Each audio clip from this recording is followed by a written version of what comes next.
organise nos vies depuis pas mal d'années, mais en même temps sur la question du livre et de l'édition de livres numériques en particulier, puisque je suis éditeur de livres, et à ce titre-là, ces questions-là nous intéressent. Ces questions de livres numériques que l'on voit, nous, de notre côté, quand je dis nous, éditeurs maghrébins, africains, arabes, qu'on regarde par rapport aux débats qui ont cours, on va dire, en Occident de manière générale, aux États-Unis, au Japon et en Europe.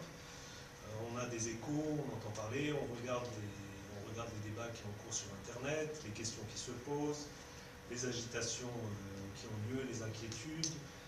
C'est une question qui s'est posée à moi de façon très très concrète il y a 4 ans, à un salon du livre à Thessalonique en Grèce, où la première fois on était invité à ce salon, et il y avait eu une conférence avec ce qui s'appelait à l'époque Monsieur Google pour l'Europe, et qui venait présenter le projet de numérisation de livres, de la stratégie de numérisation de Google pour l'Europe, et qui le présentait, il faisait une tournée des grands salons, et il venait prêcher la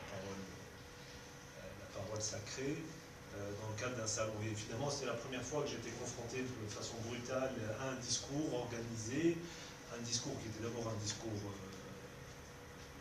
qui, sous les apparences d'un discours, justement, et c'est là toute l'ambiguïté de la réflexion sur le numérique, sous les apparences d'un discours, on va dire libéral, au sens philosophique, voire libertaire, de dire donner accès à tout le monde à la connaissance, voilà, c'est fabuleux, on met à disposition des éditeurs des outils, on va tout scanner, ça sera libre d'accès, c'est une bibliothèque universelle mondiale.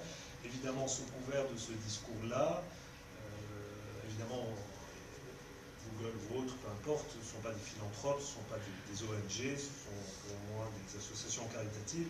Donc il y a un discours marchand, un discours économique. Donc pour la première fois, j'étais confronté à ce discours, et depuis on suit les développements de ces débats qui sont parfois très violents dans des pays comme la France, moins violents ailleurs il me semble, ou qui s'organisent, c'est toujours la problématique entre les anglo-saxons, enfin je schématise, je caricature, qui avancent, qui font les choses, et on va dire les latins ou les français qui réfléchissent et qui intellectualisent, qui essayent du moins, et qui s'opposent et qui essayent de faire des contre-propositions, et évidemment après ils se réveillent et on se rend compte que les autres ont déjà 3 longueurs d'avance, et 4 ans après cette première confrontation avec le monsieur Google Europe, on a Google qui annonce la mise en ligne de leur première librairie, en tout cas aux États-Unis pour la fin de l'année, et en Europe, je crois, au printemps 2011.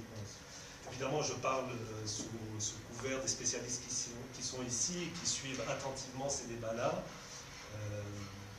qui ont les chiffres, qui pour certains ici, produisent des analyses très très intéressantes et très importantes sur qu'est-ce que ça veut dire aujourd'hui dans le monde, mais plutôt dans le monde occidental, pour le coup, dans les pays développés.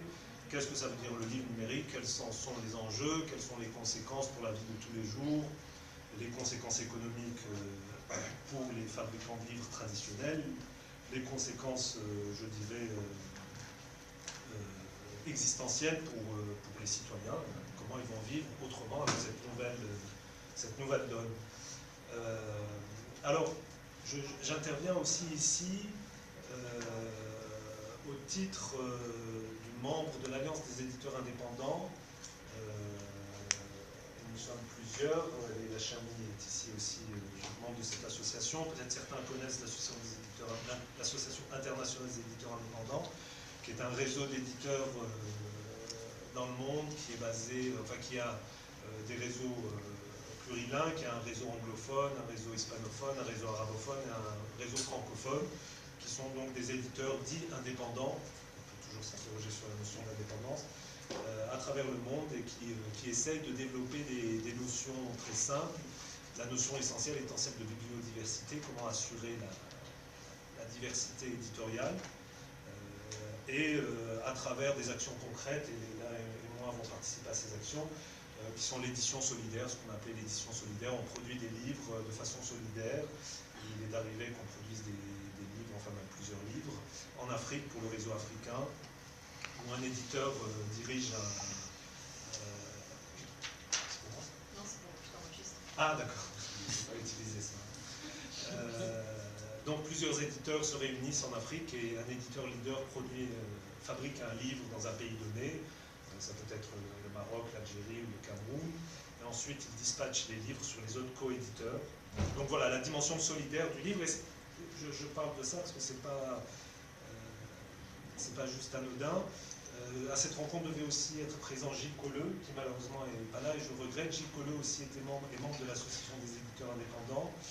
Il était un des intervenants essentiels lors des assises de l'édition indépendante en 2007 à Paris, et qui réfléchit beaucoup sur la question du livre numérique, et qui est un acteur formidable et qui est pour le coup beaucoup plus informé que moi sur les enjeux, du moins en tout cas dans les pays développés sur ces genres. Et il y a une complication supplémentaire qui est que le client bibliothèque n'est pas le client, n'est pas le lecteur final.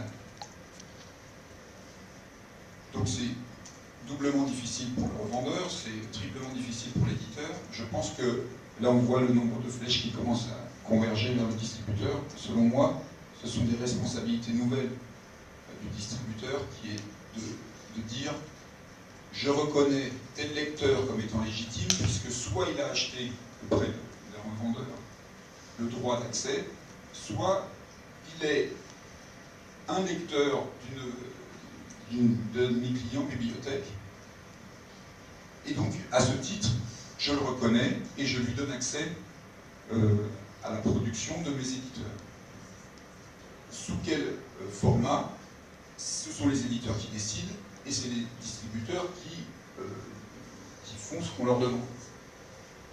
Ça peut devenir assez complexe quand il s'agit par exemple, ce qui est difficile, c'est de reconnaître les 1000 étudiants,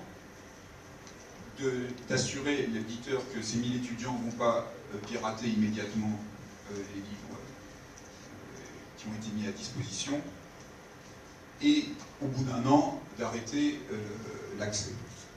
Ça, c'est des choses qui sont déjà relativement complexes.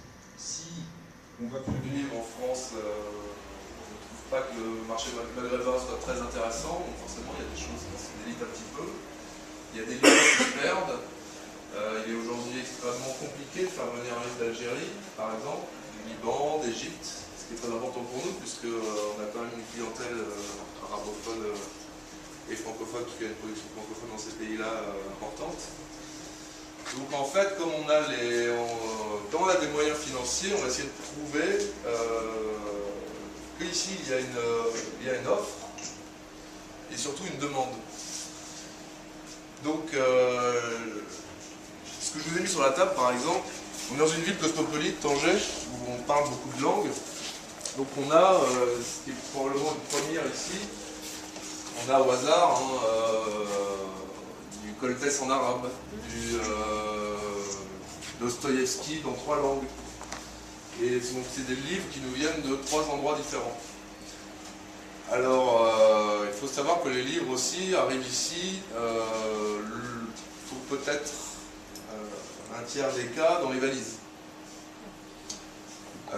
Même les livres qui peuvent venir d'Europe viennent aussi parfois dans les valises, puisqu'il y a énormément de difficultés d'approvisionnement.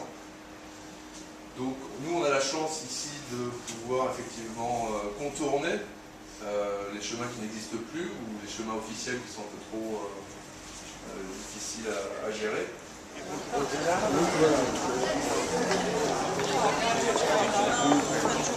Ah oui, c'est pas bien.